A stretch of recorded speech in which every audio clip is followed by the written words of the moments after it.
मैं देवों के देव महादेव के चरणों पर प्रणाम करती हूँ। मैं गौरी पार्वती मैया भवानी के चरणों पर प्रणाम करती हूँ। मैं कार्तिक गणेश दोनों भैया के चरणों पर प्रणाम करती हूँ। मैं सभी देवी दुर्गा के चरणों पर प्रणाम करती हूँ। जितने गुरु भाई बहन लोग उनको मैं प्रणाम करती हूँ और महादेव से ही दया मांगती हूँ कि हे महादेव आप सब पर दया कीजिए या पर दया कीजिए। हे महादेव गुरु भाई बहन लोग, आज आप लोग के मैं एक बड़ी किसी चचा कथा सुनाने वाली हूँ। एक गांव में एक बढ़ई रहता था। बढ़ई रोज रोज अपना जहाँ तहाँ जाए और जाके पीढ़ा चौकी बनाए, ऐसे उसका काम चल रहा था। मगर कुछ दिन के बाद वो गांव में 2-3 बढ़ई आव हो गए। अब इससे उसका काम थोड़ा कम चलने लगा। वो जो बढ़ई था वो रोज कहूँ कहूँ पूजा करने जाता।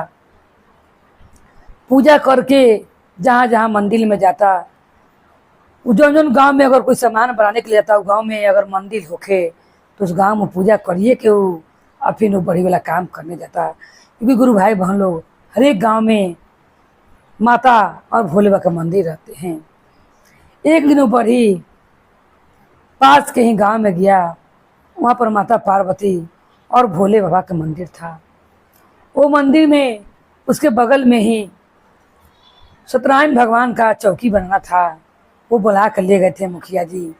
उन्होंने कहा कि ऐसा चौकी बनाइए कि जिस पर भोले बाबा, माता पार्वती और महादेव सब लोग आराम से उस पर आ जाए और बैठ जाएं, क्योंकि उनको पूजा पाठ करने में तनिक भी दिक्कत ना होके ऐसा आप कुछ कीजिए।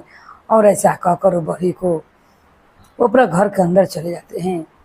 ये बढ़ी सोचता है कि क्यों ना मैं डबल चौकी बना दूं।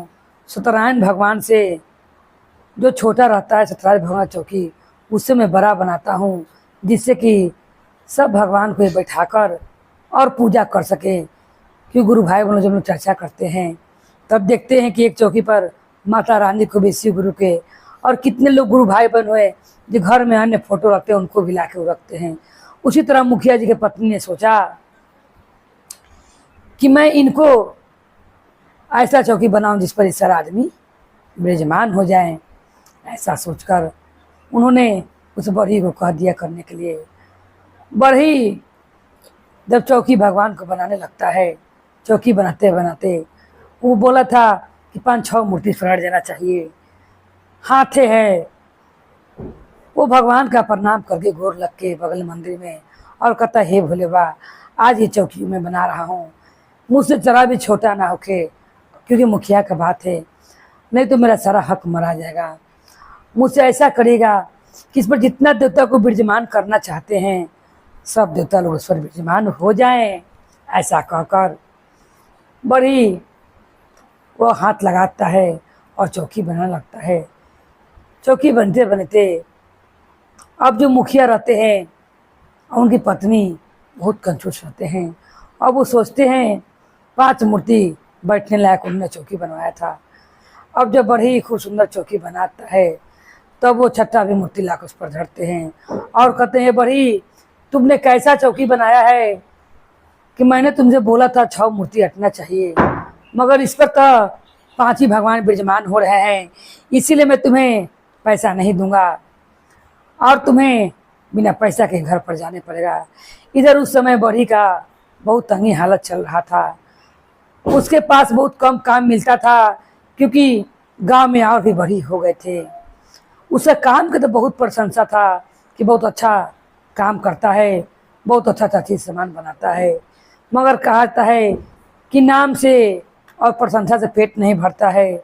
जब तक कि आदमी का पैसा पास बना रहे तो कैसे उसका जीवन का पहिया चलेगा आगे। अब ये सुनकर बड़ी बहुत चिंतित हो जाता है कि अब तो मुझे मुखिया जी पैसा नहीं देंगे। और वही महादेव के मंदिर में बगल में जाता है और बड़ी कहता है कि हे महादेव, आपने सुना था इसने कहा था कि 5 भगवान को विराजमान करना है, लक्ष्मी नारायण और माता पार्वती और महादेव के और एक गणेश भगवान, यहाँ पर 5 आदमी विराजमान रहेंगे, ऐसा चौकी बनाइएगा। अब ये कहते हैं कि मैंने 6 भगवान को विराजमान करने के लिए कहा था। हे प्रभु, इसी पर मेरा आशा टिका हुआ था। आप ऐसा कुछ कीजिए कि मुखिया मेरा पैसा दे दे और उसकी पत्नी भी। मैंने सुना हूँ कि आप भक्त को संकट को तुरंत हर लेते हैं, मेरा भी संकट को हर लीजिए और मुझे दुख से निवारण कीजिए, क्योंकि मेरी पत्नी आशा लगाकर घर पर बैठी होगी कि मैं पैसा लेकर मुखिया जी से जाऊंगा तो मेरे घर में भोजन बनेगा।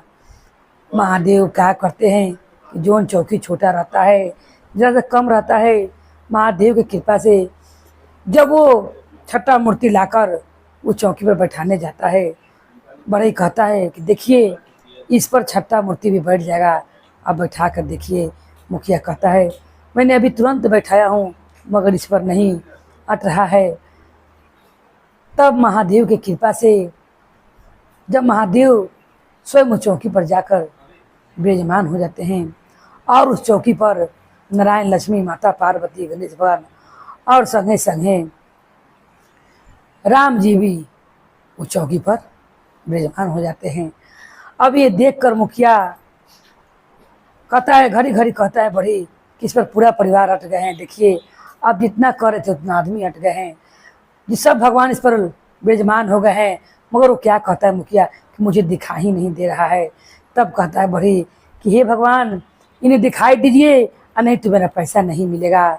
तब महादेव की कृपा से साक्षात उन्हें बड़ी जो चौकी बनने था श्रद्धा भाव से उस पर सब भगवान विराजमान लगते हैं।